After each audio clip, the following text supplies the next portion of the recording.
আমরা আমাদের আগে দোষগুলো খুঁজে পেত, আমরা নিজেরা আমাদের আগে ল্যাকিংসগুলোকে খুঁজে পেত। পাবেন আপনি আমি বেশিরভাগ মানুষই জীবনের মৌলিক উদ্দেশ্য থেকে সরে গেছে, তার হয়ে গেছে ভাই। আমরা এই দুনিয়াতে এইভাবে এই দুনিয়াতে দুইটা কাজ দিয়ে, একটা হচ্ছে আল্লাহর ইবাদত করতে হবে এবং তার জমিনে দিন কায়েম করতে হবে। এখানে আমি অন্য কোনো উদ্দেশ্য আসি নাই। আল্লাহ পাক বলেছেন ওয়া মা খালাকতুল জিন্না ওয়াল ইনসা ইল্লা লিয়াবুদুন, আর ইন তানসুরুল্লাহ ইয়ানসুরকুম ওয়া ইউসাব্বিত আকদামাকুম ওয়া লা তামুতুন্না ইল্লা ওয়া আনতুম মুসলিমুন। কতগুলো আয়াত আছে। গায়রু মা বিকাওমিন হাত্তা ইউগায়রু মা বিআনফুসিহিম, আয়াতের পর আয়াত বলা যাবে। আমাদেরকে এই দুনিয়া আমাদেরকে আল্লাহর ইবাদত করতে হবে এবং আল্লাহর জমিনে তার দিন কায়েম করতে হবে। এটা আমাদের কাজ, বাকি সবকিছু গৌণ, এগুলো মুখ্য কাজ, মেইন। কেন হুয়াল্লাযী আরসালা রাসূলাহু বিল হুদা ওয়া দীনিল হক লিইয়ুযহিরাহু আলা দ্বীনি কুল্লি। এই দিনটা আল্লাহ পাক দিয়েছেন এই কারণেই যাতে এই দিন অন্য সমস্ত দিনের উপর জয়লাভ করে। তো জয়লাভ কখন করবে? যখন আমরা আবরাহার যুগ যে আবাবিল পাখি এসে পাথর ছুঁড়বে, বলেন এখন পাথর আপনাকে আমাকে ছুঁড়তে হবে? শুধু দোয়া দিয়েই কি সব হয়েছে? দোয়ার সাথে চেষ্টা করেন নাই তিনি? এমনকি বদর যুদ্ধের দিনও তিনি কূপ দখল করলেন, ভালো কিছু যখন ঠিকঠাক মতো হয়ে গেল, তারপরে বৃষ্টি আসলো আল্লাহর পক্ষ থেকে, তিনি দোয়া করা শুরু করলেন। এই দোয়ায় আল্লাহ পাক ফের একমুখী না, সবকিছু করতে হবে। এখন আমাদেরকে এই ল্যাকিংস গুলোকে খুঁজে বের করতে হবে। আমাদের ল্যাকিংস কোথায়? আমরা দুনিয়াদার হয়ে গেছি, ভোগবিলাসী হয়ে গেছি, আমরা আমাদের ঐতিহ্য ভুলে গেছি, আমাদের শেকড় ভুলে গেছি, আমল হয়ে গেছি। আমরা ফ্রি মিক্সিং করতেছি, পরকীয়া করতেছি, ঘুষ খাচ্ছি, দুর্নীতি করতেছি, সুদ খাচ্ছি।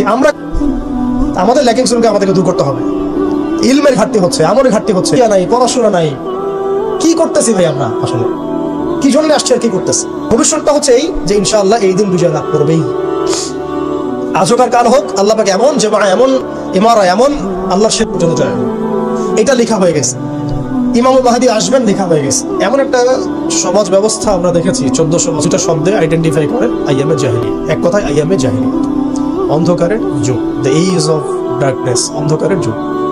আল্লাহ রাব্বুল আলামিন মাত্র 23 বছরের ব্যবধানে একটা কিতাব নাজিল করে, একজন নবীকে প্রেরণ করে, একজন নবীর সুন্নাহ দিয়ে গ্রামের জামা মানে ঐক্যবদ্ধ একটা প্ল্যাটফর্ম, এটাকে দিয়ে আল্লাহ রাব্বুল আলামিন মাত্র উইদিন 23 ইয়ার্স মানে মাত্র 23 বছরের ব্যবধানে আল্লাহ রাব্বুল আলামিন এই সমাজের চিত্র, এটা আমরা দেখেছি মাত্র 23 বছরের ব্যবধানে।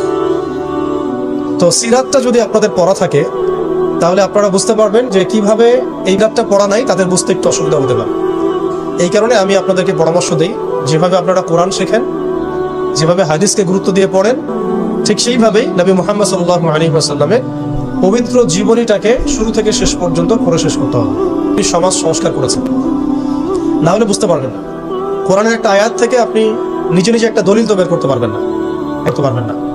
সিরাতটা যদি মাথায় থাকে, পুরো সিরাত মোবারক পবিত্র সিরাত, তাহলে আপনি বুঝতে পারবেন কোন সিচুয়েশনে নবী সাল্লাল্লাহু আলাইহি ওয়াসাল্লাম প্রেরিত হয়েছিলেন, কিভাবে শুরু করেছেন, কিভাবে সামনে গিয়েছেন, কোন প্রেক্ষাপটে কিভাবে তিনি রিয়াক্ট করেছেন। গুটি কয়েক মানুষ থেকে পুরো জাজিরাতুল আরবের মধ্যে ছড়িয়ে পড়েছে, প্রতিষ্ঠিত হয়েছে। এক কথায় দিন কায়েম হয়েছে কিভাবে, এটা বুঝতে হলে সিরাত লাগবে।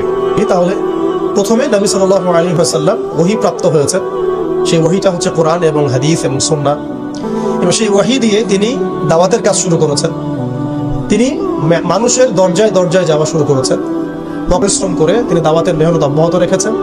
এবং দাওয়াতটা ছিল পরিপূর্ণ ইসলামের দাওয়াত, আংশিক দাওয়াত নয়। তাদের মধ্যে কিছু পার্থক্য দেখা যায় অনেক সময়। তার দাওয়াত ছিল পরিপূর্ণ ইসলামের দাওয়াত, আমরা কিন্তু ইসলামের অংশ বিশেষ নিয়ে কথা বলি বেশি। তিনি দাওয়াতের কাজ করেছেন পরিপূর্ণ ইসলামের দাওয়াত। উদখুলু ফিস সিলমি